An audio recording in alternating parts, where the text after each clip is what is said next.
Other activities of his vehicles the thinker's answers to impacts, and is he responsible for the attitude of these vehicles towards impacts, or have these vehicles each a will of their own which is responsible to the thinker for the vehicle's condition, whether gross or fine? R S Mead's response to this question, published in the Vahan in 1901. I can do no better than refer to the answer of a young Christian theosophist who wrote 18 centuries ago on the very same subject. We have still extant some fragments of a remarkable treatise written by Isidorus, son of Basilides, under the title On an Appended Soul. The theory of the appendages of the soul deals more particularly with the desire nature or body of the passions, but the idea underlying it may be extended to include the full scope of the above question. Clement of Alexandria tells us that the thinkers among whom Basilides was held in the greatest honor, were accustomed to give the name of appendages, or accretions, to the passions.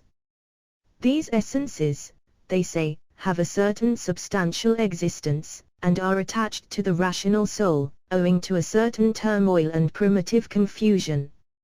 In other words, the passional nature is a living entity or organism, or rather a congeries of entities, a protean animal essence, the so-called astral vehicle.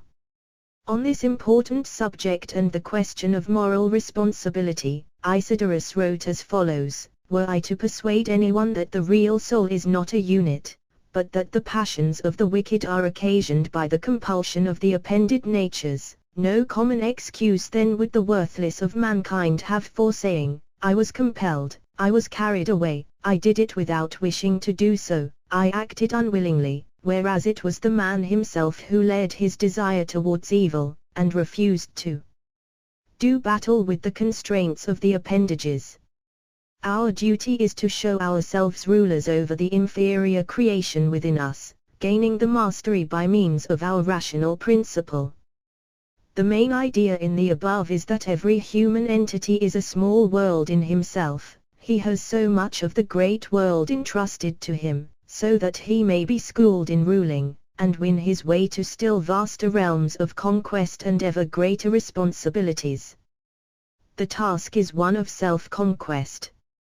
He is responsible for his world, for the lower creation entrusted to him. He must set his house in order, or be content with chaos.